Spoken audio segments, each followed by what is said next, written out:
Terima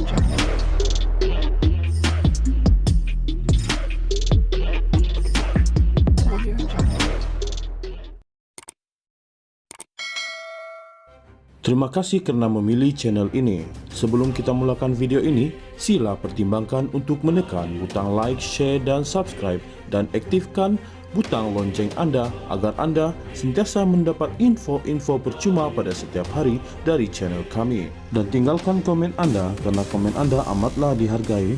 Terima kasih.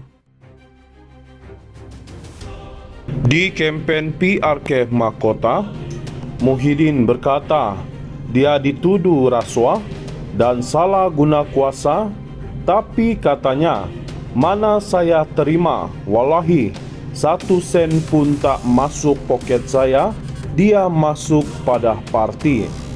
Untung jadi Perdana Menteri, tebuk atap, buat projek Jana Wibawa, tanpa kelulusan parlimen, selepas isytihar darurat, boleh runding terus berapa persen masuk ke akaun parti. Runding hal MOU katanya tak ada faedah. Runding projek ini faedahnya banyak, tak perlu tender terbuka.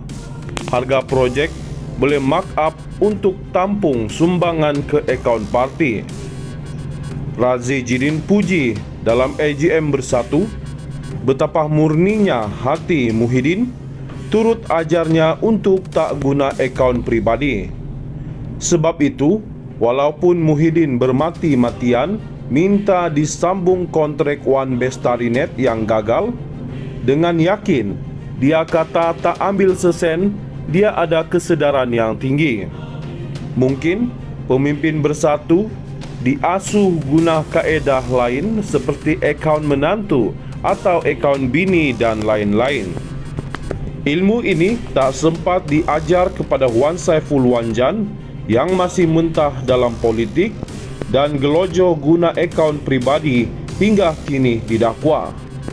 Peranan PAS pula dalam hal ini ialah keluarkan dalil halal. Itu gunanya ulama PAS yang Muhyiddin anggap parti ajaran sesat sebelum ini. Anwar Musa pula sebelum ini akui berpuluh juta Muhyiddin bagi ke PRN Sabah, dari mana agaknya datang wang mudah sebegitu. Ini rahsia kenapa Muhyiddin kekal sebagai calon Perdana Menteri tepi dan bukannya Haji Hadi Awang, walhal PAS ada jenterah jauh lebih ramai kerana dana PAS juga bergantung kepada Bersatu.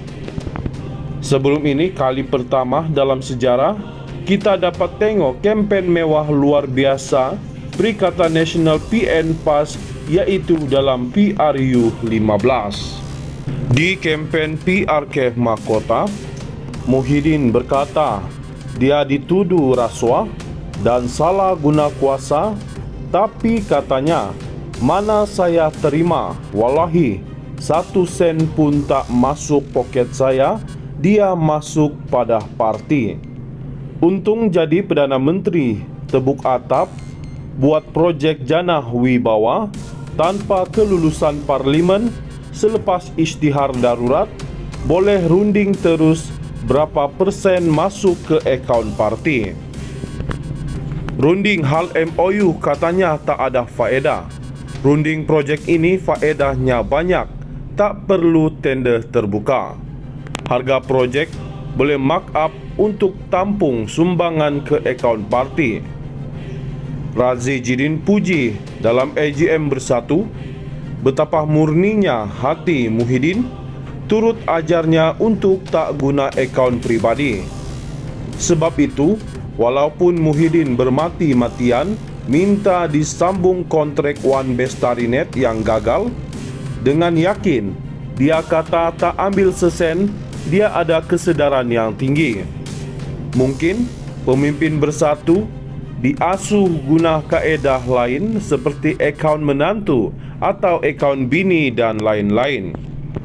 Ilmu ini tak sempat diajar kepada Wan Saiful Wanjan yang masih mentah dalam politik dan gelojoh guna akaun pribadi hingga kini didakwa. Peranan PAS pula dalam hal ini ialah keluarkan dalil halal. Itu gunanya ulama PAS yang Muhyiddin anggap parti ajaran sesat sebelum ini. Anwar Musa pula sebelum ini akui berpuluh juta Muhyiddin bagi ke PRN Sabah, dari mana agaknya datang wang mudah sebegitu. Ini rahsia kenapa Muhyiddin kekal sebagai calon Perdana Menteri tepi dan bukannya Haji Hadi Awang. Walhal PAS ada jenterah jauh lebih ramai kerana dana PAS juga bergantung kepada Bersatu.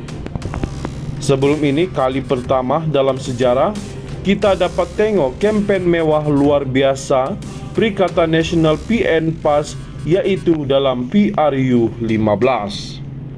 Di kempen PRK Mahkota, Muhyiddin berkata dia dituduh rasuah dan salah guna kuasa, tapi katanya, mana saya terima, wallahi 1 sen pun tak masuk poket saya, dia masuk pada parti.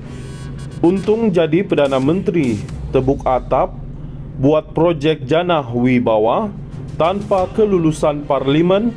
Selepas isytihar darurat, boleh runding terus berapa persen masuk ke akaun parti. Runding hal MOU katanya tak ada faedah. Runding projek ini faedahnya banyak, tak perlu tender terbuka. Harga projek boleh markup untuk tampung sumbangan ke akaun parti. Razi Jidin puji dalam AGM Bersatu betapa murninya hati Muhyiddin turut ajarnya untuk tak guna akaun pribadi. Sebab itu, walaupun Muhyiddin bermati-matian minta disambung kontrak One Bestarinet yang gagal, dengan yakin dia kata tak ambil sesen, dia ada kesedaran yang tinggi. Mungkin pemimpin Bersatu diasuh guna kaedah lain seperti akaun menantu atau akaun bini dan lain-lain. Ilmu ini tak sempat diajar kepada Wan Saiful Wanjan yang masih mentah dalam politik dan gelojoh guna akaun pribadi hingga kini didakwa. Peranan PAS pula dalam hal ini ialah keluarkan dalil halal. Itu gunanya ulama PAS yang Muhyiddin anggap parti ajaran sesat sebelum ini. Anwar Musa pula sebelum ini akui berpuluh juta Muhyiddin bagi ke PRN Sabah, dari mana agaknya datang wang mudah sebegitu. Ini rahsia kenapa Muhyiddin kekal sebagai calon Perdana Menteri tepi dan bukannya Haji Hadi Awang. Walhal PAS ada jenterah jauh lebih ramai kerana dana PAS juga bergantung kepada Bersatu. Sebelum ini kali pertama dalam sejarah kita dapat tengok kempen mewah luar biasa Perikatan Nasional PN PAS, iaitu dalam PRU 15.